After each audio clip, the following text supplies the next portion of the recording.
Is that correct? This is correct. You consider Tulane an elite university? I would like to think that we have a high standard of excellence in our education and our research. Okay. Well, the Murphy family of Murphy Oil and the Deming family of Murphy Oil have recently given Tulane $25 million. Have you called on Tulane to give that money back?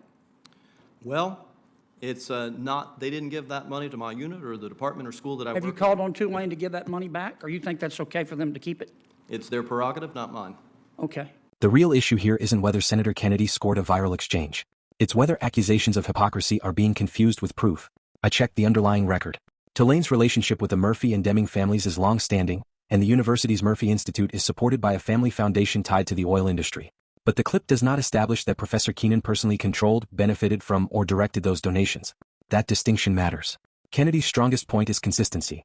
If fossil fuel funding creates conflicts, critics can reasonably ask whether that standard should apply across an institution. But Keenan's counterargument is also legitimate. Funding a university is not automatically the same as funding climate research. The same applies to Louisiana's revenue argument. The RISI Act would expand offshore energy revenue sharing, but that is a policy dispute, not proof that Louisiana is simply being cheated. My conclusion: Kennedy exposed a genuine consistency question, but not proven hypocrisy. Should universities separate fossil fuel donations from climate research, or reject the money entirely? Like and subscribe for more bold commentary and share your own opinion. Senator Kennedy. Thank you, Mr. Chairman. Welcome, Governor. Professor Keenan, you teach at Tulane? Yes, sir, I do. I have that privilege. And you have your own website, KeenanClimate.com, is that right? Yes, sir, I do. Okay. And you describe yourself on your website as a globally recognized thought leader. Is that correct? Yes, sir. Okay. And you give paid speeches, do you? On occasion, I do. You have your own agent, I believe, according to your website, Lee Bureau.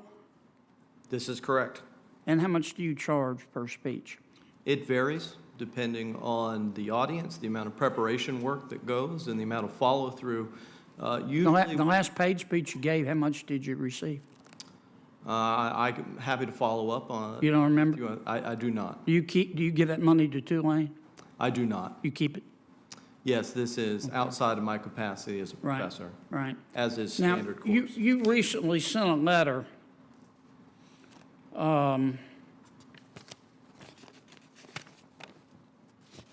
you recently joined a lot of other academics. You signed a letter demanding that elite institutions and universities stop accepting money from fossil fuel companies. Is that correct? This is correct. You consider Tulane an elite university? I would like to think that we have a high standard of excellence in our education and our research. Okay. Well, the Murphy family of Murphy Oil and the Deming family of Murphy Oil have recently given Tulane $25 million. Have you called on Tulane to give that money back? Well, it's not, they didn't give that money to my unit or the department or school that I work Have you called on Tulane to give that money back, or you think that's okay for them to keep it? It's their prerogative, not mine. Okay. But yet you just signed a letter saying that all elite universities should refuse fossil fuel money. Did you put a footnote in there and say, except my own? Well, what I'd like to say, Senator, is that I believe it raises a conflict of interest for those that research climate change that are supported by the fossil fuel industry. Yeah, but then why don't you ask Tulane to give the $25 million back? Well, I think in the context, if that money were to be used to support climate research, information, disinformation, or whatever it may be, then that may be an appropriate conflict of interest. But I think in the context of which you don't see the hypocrisy here? It is hypocrisy in those that may read and interpret it as such. Maybe it's like Washington. If there weren't double standards, there wouldn't be standards at all. Let me ask you this. You also participated in another article here criticizing Houston for building new buildings and McMansions. And you said, I'm going to read your quote. I don't want to misquote you, Professor. That means we have to change our consumer preferences. You could have a super efficient, energy efficient mega mansion in Houston or the suburbs, but it's still a mansion. You're still over consuming space. Did you say that? Yes, sir, that's based on work as a member of the IPCC. Our research suggested that reducing our footprint in terms of total spatial footprint would have significant impacts on the decarbonization of the built environment. And so you're saying that people should live in smaller houses because larger houses contribute to CO2 emissions? 100%, Senator. Okay. Well, recently, Tulane finished the Commons. It was 77,000 square feet, $55 million. Recently, Tulane finished the Gold Ring Woldenberg Business Complex, $35 million to complete, 92,000 square feet. Boy, that's a McMansion. Mustapher Hall, 23,000 square feet. Paul Hall, 36,000 square feet. Richardson Hall, 50,000 square feet. Housing redevelopment phase 1, 230,000 square feet at Tulane. Have you called upon Tulane to stop these buildings? Sir, the habitable space within those units are roughly the size of the conference room back there and are indeed quite small. But they contribute to, does everything that we do, does sir. the Commons contribute more to climate change than a McMansion in Houston? You were pretty quick to criticize the people of Houston for wanting to build, you thought, McMansions, but you don't criticize your own university? I don't find that to be equivocal comparison between space meant for students who must reside at a university. You don't see and the those hypocrisy in that? It is your finding and interpretation, sir. But you don't see the irony of the hypocrisy? I'm going to go ahead and say no. Okay. I kind of gathered that would be your answer. Governor, good to see you. You live in a big house, don't you? Currently, I do, yes. How big is the governor's mansion?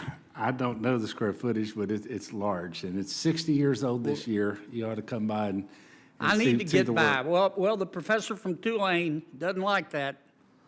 Let me ask you, do you think it's fair? Look, John Bell, we get 37.5% of offshore royalties under Go Mesa. New Mexico gets 50% share from the federal government, for God's sakes. Wyoming gets 50%. North Dakota gets 50%. We get 37.5%, and we got to share it with 4 other states. And it's capped at $375 million that we get to share no matter. Yeah. Yes. So Now, that just sucks. I don't think it's fair, and 90% of all Gulf oil and gas exploration production activities are served out of Port Fourchon. So we bear the brunt of the infrastructure necessary to make all of that happen, but we're not sharing the way other states share, and it's one of the reasons I thank the members of this committee while you were out for the ones who co-sponsored the RISE Act, because it is incredibly important for a state like Louisiana, and we constitutionally dedicate every dollar we get, as you know, to the coast. All we're asking is to be treated like everybody else, aren't we? Yes, sir. And we have a solution, don't we? We do. And it's called the RISE Act. Tell us about the RISE Act. Well, it's a wonderful piece of legislation that we are obviously hoping that you pass, not only for the benefits that you just mentioned, but currently there's no revenue sharing mechanism in place in federal law with respect to wind. We'll have the first offshore wind lease sale next month. And so this is a very real thing for us, especially as we look at the loss of the BP Horizon fines that have been paying. In fact, the Mid-Barataria, $2.9 billion paid for with BP dollars. But those go away in 2031. We really need to replace that revenue, and wind energy gives us an opportunity, but we need that structure in place, and I appreciate your work on that. Well, to be blunt, we've proven we can use the money well, and we've put our own money up, and it is patently unfair that other states get a larger share, much larger share than Louisiana. And I think the RISE Act, which will also help our wind industry, as Senator White House knows we're working together on, is long overdue. And I appreciate you coming up here to talk about that bill. I was in Judiciary, that's why I was late. And the chairman's been very generous with allowing me to go over. Thank you, Mr. Chairman.